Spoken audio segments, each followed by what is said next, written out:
I'm going to talk some more about the EEG frequencies and go on beyond frequencies that are typically seen with natural sleep.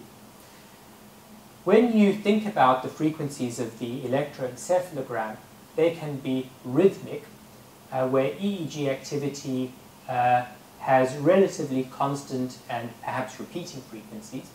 They can be arrhythmic, where no stable rhythms are obviously detectable. And that can be normal and is a typical feature of wakefulness, where you have an arrhythmic activity. Dysrhythmic activities typically refer to rhythms or patterns of activity that are rarely seen in healthy individuals and are typically abnormal.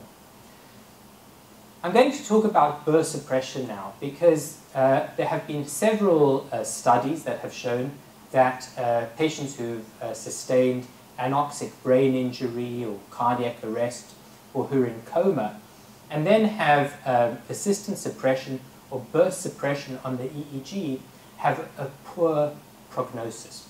So in the absence of general anesthesia, a pattern of persistent suppression or burst suppression is typically a poor prognostic feature.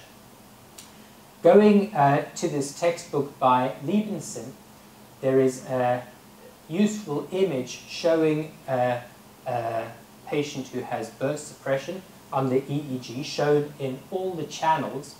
And looking at it, you can see that there are these periods, various periods of variable length of suppression, and then these polymorphic high voltage bursts punctuating these suppressed periods.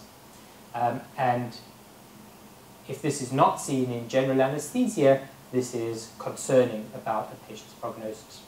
I'm now going to show you an example taken from an anesthetized patient who was given propofol.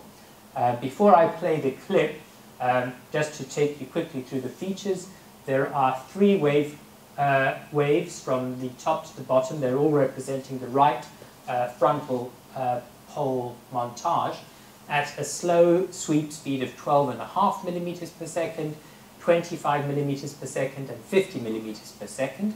Even on the still clip, you can see that there is a burst of activity followed by a suppressed period.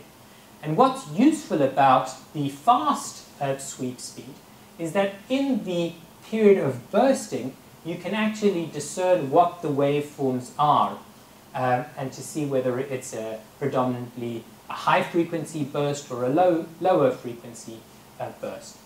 Let's play the clip. So here the clip is playing, and you can see that there is a period of suppression with the burst, and then it's going on into a persistent suppression as the patient receives more propofol. In the intensive care unit, patients who've had more episodes of burst suppression have been found to have increased mortality 6 months after their stay in the intensive care unit.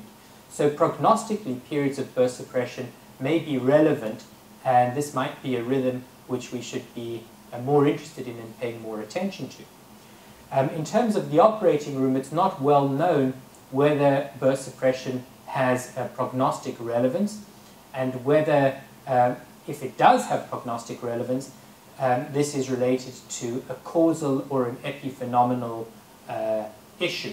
In other words, whether we are causing harm by driving patients into a burst suppressed rhythm, or whether it's simply sick and vulnerable patients who are more likely to have periods of burst suppression.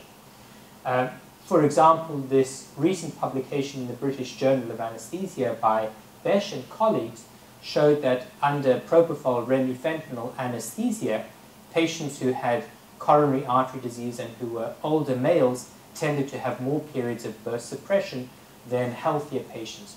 So this could suggest that burst suppression is epiphenomenal and occurs more in more vulnerable patients. However, that is an area of controversy and one that should probably be investigated more thoroughly.